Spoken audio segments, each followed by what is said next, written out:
Hello everyone, I Sandeep Bihan welcome you all to our today's social science class. Students, in our previous video we had seen that how during the period of 1830 to 48 so many revolts happened or occurred in various European states like Poland में हुआ, ठीक है, फिर हमने देखा Germany में हुआ, France में हुआ, सिलेशिया में हुआ जहाँ पे वीवर्स ने रिवोल्ट किया था.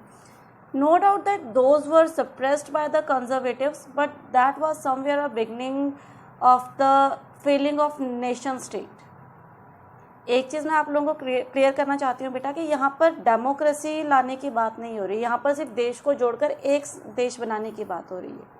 ओके, तो बहुत सारे रिवॉल्ट्स हुए जिसमें हमने लास्ट में पढ़ा था कि जर्मन में क्या हुआ था. There was a Frankfurt parliament, event of Frankfurt parliament, जो कि no doubt conservatives military corps के द्वारा क्या कर दी गई थी. इट वाज डिसमिस्ड, लेकिन it was a milestone in the German unification. So today will do the complete process of German unification, that how it was unified with the contribution of some revolutionaries. So in May 1848, the German liberal attempt to set up a constitutional monarchy at Frankfurt was suppressed by the monarchy, military and Junkers. देखो, ये हमने पिछली video में किया था कि वही जो कॉन्स्टिट्यूशनल मोनार्की उन्होंने सेटअप की थी जर्मन असेंबली ने, तो उसको क्या कर दिया था, उसको दबा दिया गया था. इट वॉज सप्रेस्ड, उसको डिसमिस कर दिया था. किसकी पावर से? Monarchies, military and junkers. अब ये जंकर्स कौन थे बेटा? ये एक इंपॉर्टेंट 1 मार्क्स क्वेश्चन आपका बनता है. Junkers were the large land owners, okay, in Prussia. कहाँ के?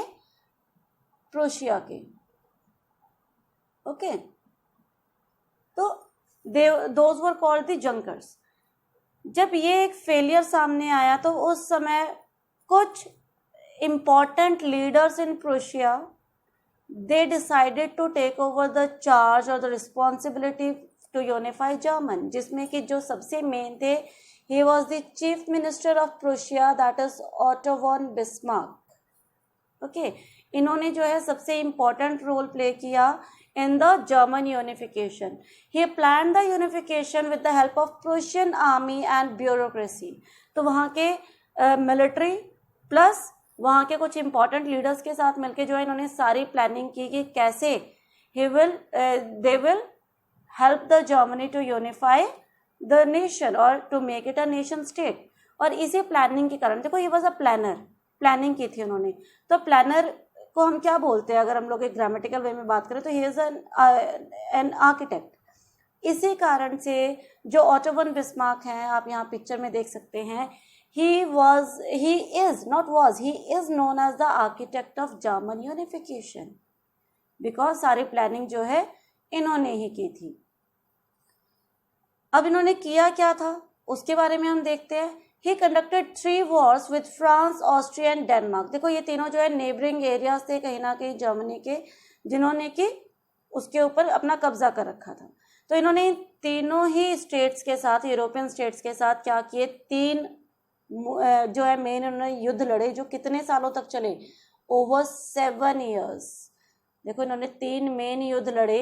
किस किस के खिलाफ लड़े इन्होंने? France, Austria and Denmark. And these Wars continued for 7 years, जो फाइनली एंड कैसे हुए? With the winning of Prussia, जिसमें प्रोशिया फाइनली जीता and it moved forward towards the German unification. The process was completed, देखो वही लिखा है, the process was completed with the crowning of Kaiser William as king of Germany. तो क्या हुआ? German, जितने भी जो जर्मन स्टेट्स थे वो सारे यूनाइट हो गए and one proper German state was made, okay, with the help of Otto von Bismarck.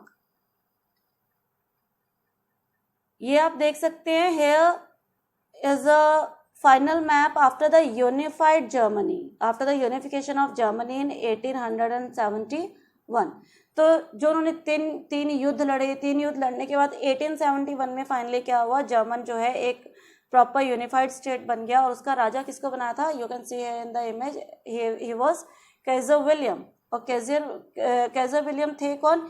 He was the king of Prussia eight that time. वो उस समय जो है वो प्रोशिया के राजा थे. और उन्हीं को, क्योंकि देखो बेटा एक चीज़ तो क्लियर हो गई कि इसके बाद क्या था, इस युद्ध से एक चीज़ क्लियर हो गई, जो प्रोशिया था उसका बड़ा इंपॉर्टेंट रोल रहा। इसका मतलब जो जर्मन जितने भी स्टेट्स थे उन सभी जर्मन स्टेट्स में प्रोशिया के कहीं ना कहीं डोमिनेंस थी। तो इसलिए फाइनली हुआ क्या, जब जर्मन को यूनिफाई किया गया, मैंने आपको बार बार कहा है कि वो लोग किसी क्या कहते हैं उसको, डेमोक्रेसी की बात नहीं कर रहे, वो एक नेशन स्टेट बनाने की बात कर रहे हैं कि सभी स्टेट्स को जोड़ के एक डिफाइंड बाउंड्री वाली हमें अपना देश चाहिए। तो वो देश उन्होंने बनाया, ठीक है, 1871 में उन्होंने वो देश बना दिया, जिसमें कि कैजर विलियम, क्योंकि प्रोशिया का इंपॉर्टेंट रोल रहा तो प्रोशिया के राजा को ही क्या कर दिया, पूरी जर्मनी का राजा बना दिया। हुआ कैसे, on the morning of 18 January 1871 N assembly of princess of German states, representatives of army, important Prussian, बेटा it will be Prussian ministers, including Bismarck, Bismarck कौन, ऑटो वन बिस्मार्क, जो कौन थे, प्रुशिया के चीफ मिनिस्टर थे, ठीक है, gathered in the palace of Versailles. ये सभी क्या हुए, 1871 में जो है जर्मनी एक यूनिफाइड स्टेट बन गया, तो 18 जनवरी 1871 में ये सभी पैलेस ऑफ वर्सेल्स में इकट्ठे हुए, जहां पर कि जो कैजर विलियम थे उनको क्या कर दिया गया, जो प्रुशिया के जो राजा थे उनको पूरे जर्मन एम्पायर का राजा बना दिया गया। He was crowned there.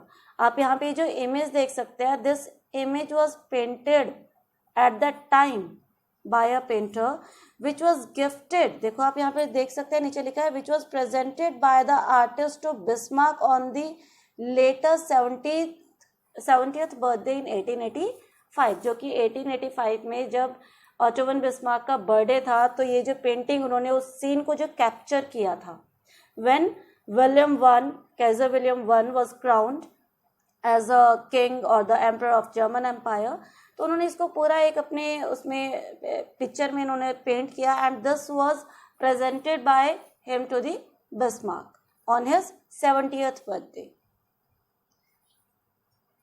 So in this way, a newly formed Germany had a lot of emphasis there was placed on modernizing the currency and the banking, legal and judicial system. तो अब जो ये जो नया Germany उभर कर सामने आया था, जो ये जो नई नो डाउट मोनार्कियल सिस्टम था, बट ये जो नई गवर्नेंस आई थी, उन्होंने किस चीज़ के ऊपर फोकस किया, दे फोकस्ड ऑन मॉडर्नाइजिंग, कुछ चेंजेस, कुछ मॉडर्न चेंजेस लाने की कोशिश की, किस चीज़ में, करेंसी में, बैंकिंग सिस्टम में, लीगल सिस्टम में, जुडिशियल सिस्टम में। तो दे tried to bring positive changes in the German Empire for the welfare of the society. So students, here our process of German unification was finished, जिसमें हमने देखा कि auto von Bismarck ने जो है, जो कि प्रुशिया के चीफ मिनिस्टर थे, उन्होंने एक बहुत ही इंपॉर्टेंट रोल प्ले किया, ओके। और उसके बाद प्रुशिया के राजा किसको, कैजर विलियम वन, उसी को क्या कर दिया, पूरे जर्मन एम्पायर का राजा बना दिया। So here our today's topic is finished. We'll do the unification of Italy in our next video. Till then, all of you take care and have a good day.